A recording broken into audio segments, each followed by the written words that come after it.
thôi nó chạy thôi cho nó cọp đó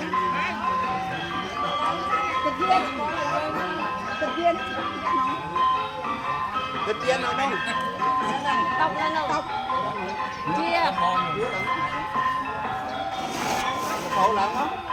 thịt nó nặng chưa khẩu to cành đỡ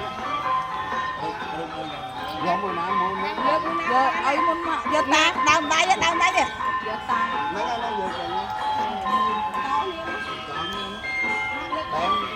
này thì chồng lực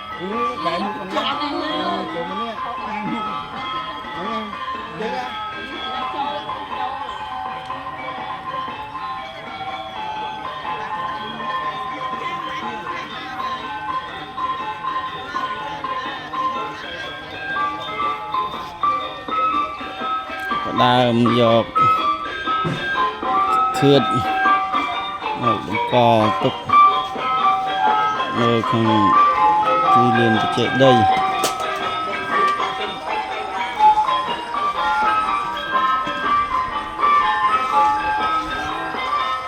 chàng và lư